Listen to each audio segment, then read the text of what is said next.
All right. Welcome to Nerds with Friends. On our podcast today, we have Jules here coming to us from Australia. Very excited to have you on our podcast to talk about science fiction writing and storytelling and all things around that. We're so happy to have you here. I'm happy to be here, Josh. Awesome. Well, first off, do you want to tell us about any works that you have so far or any works in progress that you have going on? At the moment, I actually have a paranormal one that I'm working on. Ooh, totally pantsed it straight from an idea, just going straight through and writing it straight through without any planning or anything. So now I'm going back to plan the parts that I'd missed. That's awesome. I like to kind of do a similar thing where I'll kind of start out with my characters just going pantsing it like you said, and then I'll go and do an outline once I have kind of a start to anchor from, and then I'll go back and do that, and it works pretty well, you know. Oh, it's great. I like writing, but I love writing when I'm just pantsing it. Yeah, that's when it's just flowing from you. That's the best time. Absolutely. Sure. Yeah, 35,000 words just flowed out. That's awesome. That's about where I'm at in my current work in progress as well. So that's very cool. Cool. Nice. Well, let me pull up my questions here. I was going to say for our second question, when did you know that you wanted to be a writer? Probably around 10 years old. That's awesome. I was doing a lot of fanfic as kids do. Nice. Yeah. That's fantastic. I don't know whatever happened to it. Yeah. Were you writing them by hand or on the computer, or how are you doing that? By hand. There were no computers when I was 10. That's awesome. Oh, there's your cat I can see. Very cute. Oh, yeah, that's him. Oh, that's awesome. I love cats. He's actually my flatmate's cat, but he hangs around me a lot. Nice. I think cats gravitate towards writers, you know? I think so. So like, yeah, well, come on, you got to write me into it. Yeah, they want their cameos. Awesome. So, what is the best advice that you would give to an aspiring writer, someone just getting started out, you know? Just write. Don't let anyone tell you not to write. When I was about 17, my father turned around and said, go out and get a real job. Writing will never pay your way. And then when my niece died when she was about 35 from cancer, I thought, well, what if it did? Yeah. So I quit work. Good for you. That's awesome. And you just went for it, right? Just going for your dreams. Yeah. That's the way to do it. That's awesome. Oh, yeah. That's brilliant. Well, what's your favorite part of the writing process? The writing itself. That's good. The discovery of new things, the meeting new characters and that. Yeah, that's my favorite part too. I think I'm worst at revisions. What's your least favorite part of it? Yeah. Editing. Right, going back and editing, it's like, I hate it. Yeah. It feels like rewatching the same like TV show you've already watched, you know? Sometimes I don't mind doing that though. I know I've watched certain movies over and over again. Yeah. What's your favorite movie that you watched over and over again? Probably Volcano. Volcano. I've actually never seen that one. It's really B grade. It's really B grade. Those can be fun though. Those can be fun. One of the better ones was Super 8. Oh, Super 8. Very cool. Yeah. Yeah, I got to work with Super 8 in college once. I did film studies in college. So wow. I got to shoot a short film on. We did Super 8 and then 16 millimeter. And it was Yeah.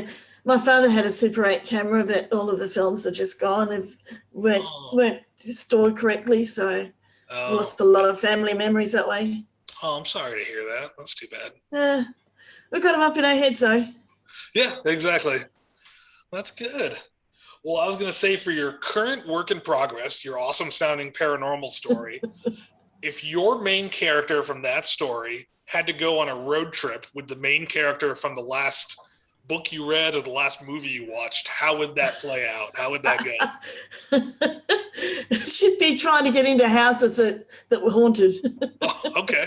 That's awesome. She'd be saying, hang on, that's an abandoned house. Let's go there. Yeah, let's explore. Yeah. That's fantastic. I love it. Well, we also have, what are some other authors or works of literature that have inspired you and why? Julian May's Saga of the Exiles. Okay. That's that was just one of the things that, and when you combine that with her Millennium trilogy, it's just a really big loop, and that fascinated me the way she wrote that. Awesome. I'm going to add those to my list then, because I've not read those, but they're very heavy going. They like her is it a prologue or an intro? I'm not sure, but one's about 50 pages long. Oh wow. Just the prologue, 50 pages. Okay. That sounds like epic fantasy. I want that, that's cool. Yeah. Oh yeah, it is. That's awesome.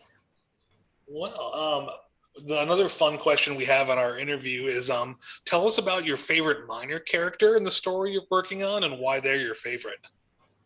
Probably a character called Rocky. He's the second in a ghost hunting team, and he's always enthusiastic about where they're going, and come on, we're going to go and do this one. Come on, let's go. And then awesome. the other guy would be saying, hang on, I've got to do the homework. So he's the go-getter. He's just always super enthusiastic, and that's fun. That must be really fun to write his energy, his go-getterness. Yeah, that's awesome. I love it. Well, here's another one. If you wanted your story adapted into a TV show or movie, do you have anyone in mind that you'd want to play those characters, like your main character or your character Rocky? Not really, no. I hadn't thought about that.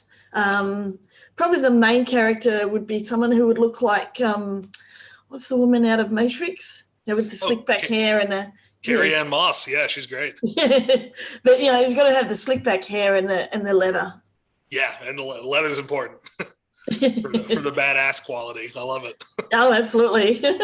That's awesome. And I was going to say, what is your, from your past, your non-writing job that helped you the most as a writer?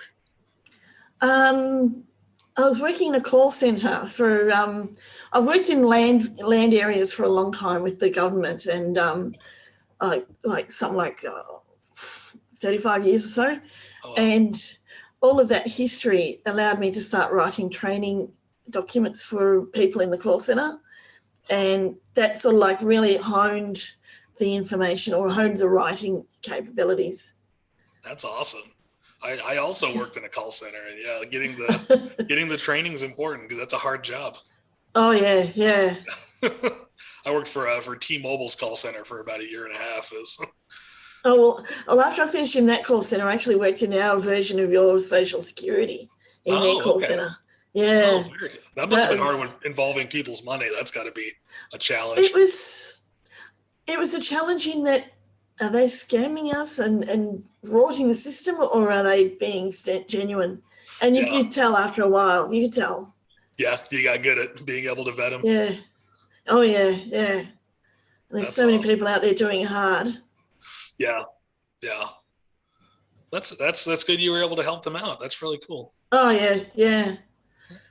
So as a writer, what's kind of the legacy or the impact that you want to leave with your body of works? What's kind of do you have an objective or a goal, or what kind of legacy you want to leave?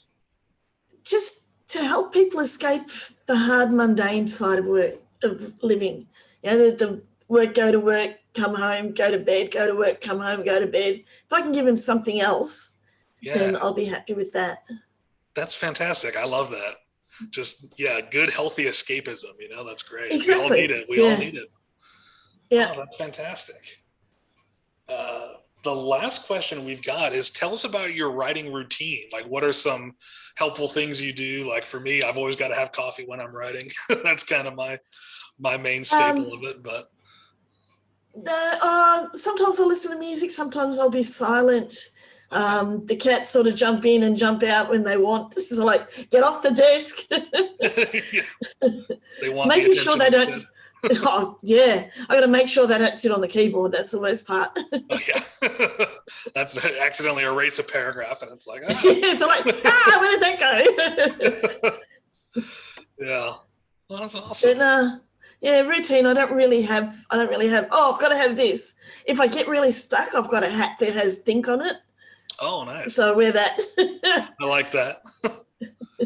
Yeah, writer's block can be an interesting thing. I've found I play a lot of Dungeons and Dragons, because it forces me to just kind of within the structure of the game come up with things. So that kind of jogs me out of writer's block when I get it. But I like having a hat, like a specific hat you put on. I might have to start implementing that. That's pretty awesome. It works. It does work, yeah. And if I'm doing paranormal like I was, or like I am at the moment, if I get stuck on anything, I'll just go and binge paranormal on YouTube. Oh, there you go. Get some inspiration. I love that. Yeah. Awesome. I've got to show you this. I went over to Melbourne recently, which is 4,000 kilometres away. Oh, wow. And that's my drive with all my work on it. Oh, nice. Little Spider-Man. Yeah. That's great. Got to have the superheroes with us. Oh, yes. I'm getting ready to see the new Spider-Man this weekend. I haven't seen it yet. It's brilliant. I had tickets and then I got COVID, so I had to quarantine for 14 days. And so my quarantine's just about to end, and I'm so excited to go see the movie. I'm excited. Excellent. It is really, really good. Yeah. That's awesome. I actually, one time I got to have dinner with Stan Lee back in 2014. It was one of my most treasured experiences. And the advice he gave us as aspiring writers was he said he writes every day, and he said, just be creative every day. That was his advice to us, and I've tried to live by that. So it's pretty awesome. Yeah. Even if it's only 10 minutes or something, just get in there and do something. Yeah. No, it's become a part of my everyday, which is fantastic. Excellent. Awesome. Well, do you have any other books that you want to talk about that you've published or that you're working on? We just love to hear about what you got out there. You know, I've got two out at the moment. One's called Dark Dimensions, and it's about a group of vampires and humans who live together as a clan, but they've got lost in dimensions. Oh. Yeah, and it's all the battles that they go through. They'll arrive in one dimension and there'll be a battle happening and they'll get caught up in that, so they'll have to go and do that. It's more it's a military science fiction rather than your classic vampire. Yeah, that sounds really fun. I'm gonna have to check that out. And the other one is called Heart of Deception. It's the start of a trilogy, and it's about how a thief gets blackmailed into helping a royal family figure out who's trying to destroy the country. And that sounds like there's lots of intrigue and stuff there. I like that. Yeah, there is, And then on the 22nd of February, we've got the sequel to that coming out, Legacy of Risks. Ooh, great titles all around. I love it. Well, we'll make sure when we publish this podcast that we have links to all your works in the description so people can go and check them out, because I know the listeners like me are hearing those descriptions and going, I want to read that because those sound awesome.